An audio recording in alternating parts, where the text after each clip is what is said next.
I scanned the perimeter, contemplating my options. I could surrender, but then I thought better of it. My adversaries were a surf bunny and 2 kids in diapers. I liked my chances. But there was still one wild card out there, and he was hiding somewhere in this store. Keith. He was known to play dirty. If I were to have any chance of winning, I'd have to fight fire with fire. Slowly, I lowered Keith's child to his feet and whispered in his ear, "I'll give you a $5 bill if you go find your daddy for me right now." Wyatt's eyes widened. If there was one thing my nephew liked better than sticking his finger up his nose, it was money. This was, after all, the kid who'd asked for a cash box for his 3rd birthday. While most kids his age were playing Legos or ball, Wyatt was busy ringing up groceries on his kid-sized cash register.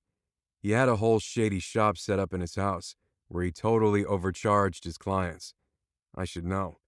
I once paid $4 for a plastic lemon. "Okay," he whispered in that raspy voice I found so damn adorable. "For $5. Yep, it was a bargain.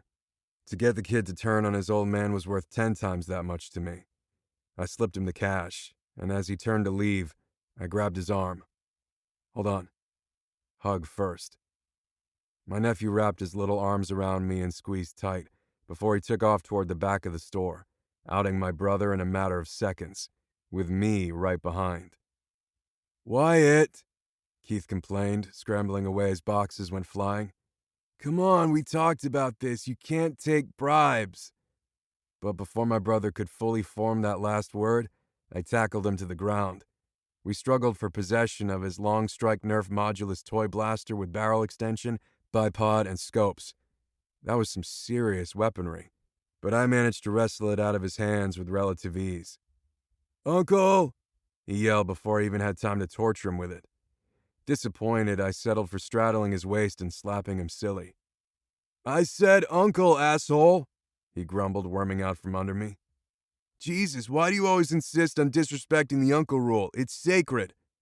"I don't know, Keith. Why do you always insist on rolling over onto your back like a wussy roly-poly?"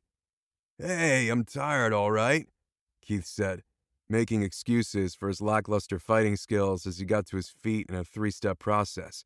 Knees, hands, toes. "Oh, geez, Keith, I'm sorry," I replied with mock pity. "I wouldn't have been so rough with you had I known osteoporosis had already set in." "Shut up. I'm sleep-deprived and it's slowing me down." "Oh, okay." "What?" Keith said defensively. "Do you have any idea how hard it is for 2 vertical people to sleep in a queen-size bed with 1 horizontal 3-year-old? Okay, all done. No more bickering, boys. Sam stepped in to give me a hug. I missed you, Quinn. Sorry about pointing a revolver at your head. "No problem. Surprisingly, that wasn't even the worst welcome I've had today."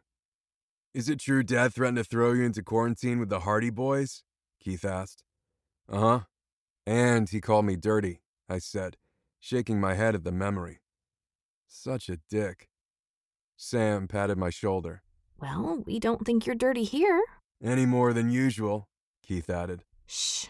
She smacked him. And you're totally welcome to stay with us, but there's just one little snafu. "Snafu?"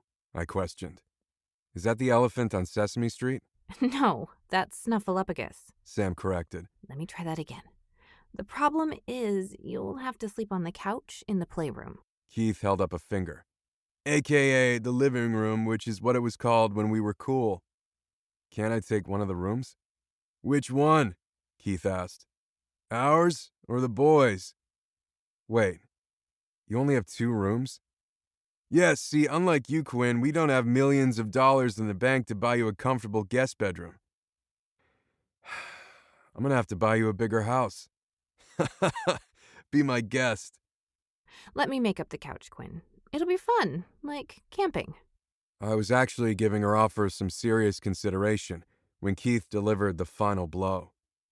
"Until Wyatt opens up his store for the breakfast shoppers, that's generally somewhere around 5:30 a.m. 5:30 a.m.? Is he nocturnal?"